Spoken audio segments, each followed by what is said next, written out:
So everybody wants to know with the economy, what's happening next? Is inflation going to go up? Will there be a recession? Will there be a depression? What's going to happen to your money? Well, a lot of ways to predict the future, which, nobody has a crystal ball, is to look at the facts, look at the data, not people's opinions, not, news stories that say, I think this is going to happen, but look at is what is happening now. So let's look at some data. Looks at 4 or 5 facts and financial records that will tell us what's going to happen in the future. Well, first of all, according to this article, half of Americans are starting to dip into savings or going into debt to cover expenses. 72% of consumers, this is low income, have to dip into savings or going into debt. That's a new thing. For the last couple years, people weren't getting rich, but they weren't having to go into debt. There was stimulus money, there was unemployment money, there was pandemic relief, all these different things, PPP loans, EIDL loans, that was keeping the economy afloat. Well, now that that's over and we have inflation and people are buying less, half of Americans are starting to go into debt. Well, you might think, well, that's just low income. Well, it's not, because even people making $100,000 or more are living paycheck to paycheck. 36%, that's more than a third. Making 6 figures are living paycheck to paycheck. That's a big deal. What does that mean for the future? If the high income earners are living paycheck to paycheck, they're going to start pulling back on purchases. It's called demand destruction. We're already seeing that.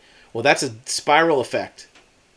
The high incomes start spending less on, oil changes or getting their hair done or their nails done or, buying an extra dinner out versus eating home.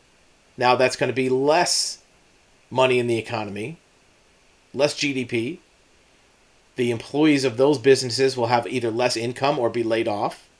So now they'll spend less money and they'll go into a deep spiral.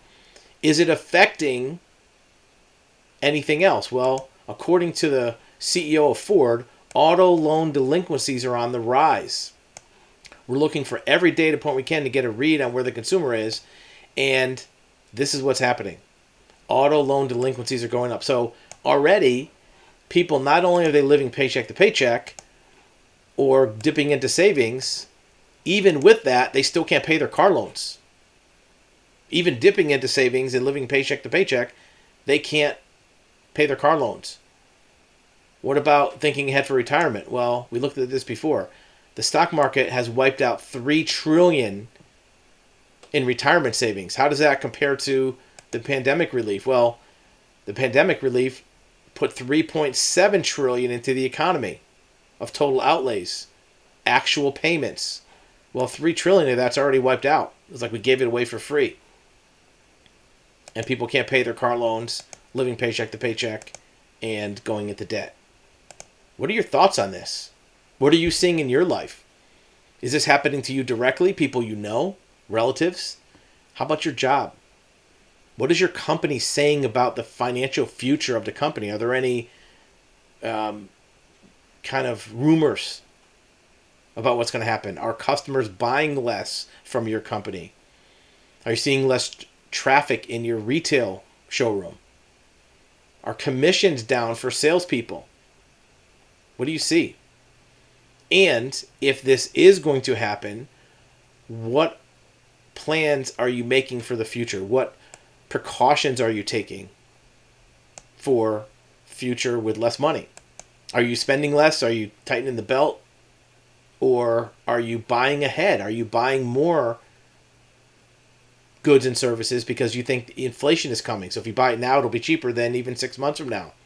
Obviously, some things you can't buy in advance. You can't buy 2 years worth of gasoline for your car, but you can buy groceries in advance, clothing, maybe services. Are you buying that now because you think it's going up? We had an accidental buy ahead that happened to us last month. We had a airline travel that we booked really almost a year ago at the beginning of 2021, and the trip got delayed. And then in the fall there was a boost in corona cases in some of the places we were going to go, so we held back on going in September, October of last year.